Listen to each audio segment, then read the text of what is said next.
Bismillahirrahmanirrahim. Assalamualaikum warahmatullahi wabarakatuh. Alhamdulillahirabbil alamin. Senang sekali saya Rizky Nurul Ilmi kembali hadir menyapa Anda dalam program Catatan Akhir Pekan TVMU yang setiap pekannya kita membahas persoalan dan dinamika keumatan serta kebangsaan tentunya dalam perspektif Persyarikatan Muhammadiyah bersama ayahanda kita Profesor Dr. Dadang Kahmad MSI.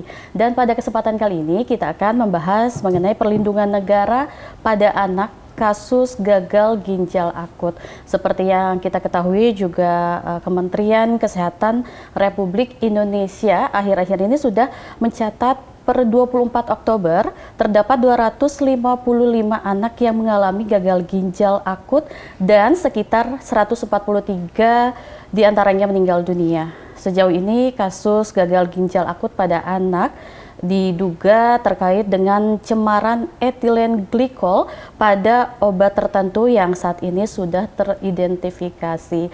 Nah, pemirsa, tentunya hal ini juga menjadi kekhawatiran kita bersama dan tentunya juga pasti menimbulkan pertanyaan bagaimana perlindungan negara pada anak di Indonesia khususnya terkait kasus gagal ginjal ini.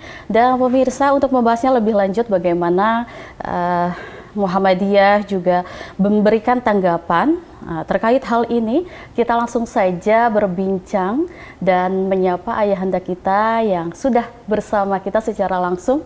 Assalamualaikum warahmatullahi wabarakatuh. Waalaikumsalam warahmatullahi wabarakatuh. Bagaimana kabarnya Prof hari ini? Alhamdulillah, Neng. Alhamdulillah sehat selalu untuk memberikan kebermanfaatan ya Prof ya.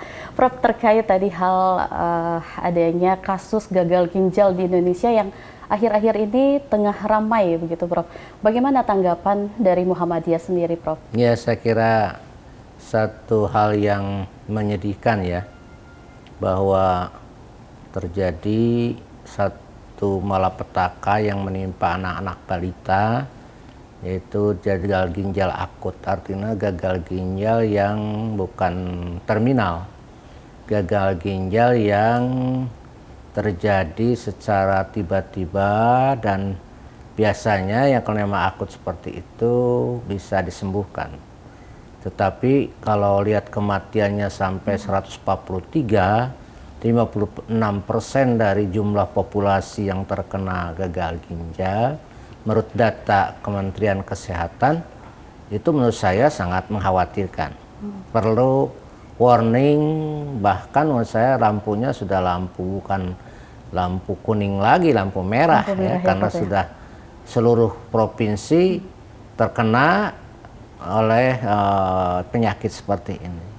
Dan penyakit ini katanya diakibatkan dari obat-obat sirup, ya, baik obat panas maupun obat-obat untuk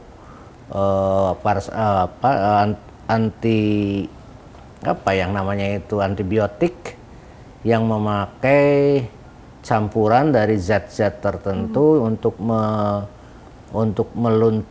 melunturkan atau semacam melarutkan obat itu menjadi cair. Tetapi ternyata setelah beberapa sampel diambil, itu obat atau pencampuran itu melebihi ambang batas yang diperbolehkan. Sehingga diduga, masih berdugaan karena Kementerian Kesehatan juga belum akurat, yaitu menimbulkan gagal ginjal akut dan malapetaka bagi anak-anak kita. Dan ini meresahkan masyarakat, terutama para orang tua yang mempunyai anak-anak balita, karena mereka merasa susah dan khawatir sementara anak itu sakit, sementara banyak obat yang dilarang beredar. Oleh karena itu menurut saya, pertama, pemerintah itu punya data berapa sebetulnya yang menjadi korban sebenarnya, ya. Karena menurut saya biasanya kalau data-data yang dihimpun oleh pemerintah itu adalah data seperti gunung es. Di atas itu kecil ataupun di dalam air itu adalah sangat banyak. Dan ternyata menurut Tempo, hari ini saya lihat di majalah Tempo, terjadi perbedaan data antara pemerintah pusat dan pemerintah daerah. Nah, ini menurut saya tidak boleh terjadi seperti itu, karena data-data itu diperlukan untuk menganalisis, termasuk tadi secepatnya ditemukan unsur-unsur yang betul-betul menjadikan faktor dominan dalam menjadikan seorang anak itu terjadi kegagalan ginjal. Dan ini kalau tidak ditangani, dan katanya tiap hari itu terus bertambah. Kalau tidak ditangani, ya menurut saya akan terjadi kiamat bagi anak-anak. Dan saya harus ditemukan ini unsur kesengajaan atau tidak, ya. Karena kalau ini unsur kesengajaan, saya kira berbahaya karena seperti pembunuhan anak-anak kecil untuk generasi yang akan datang yang oleh Indonesia, ya.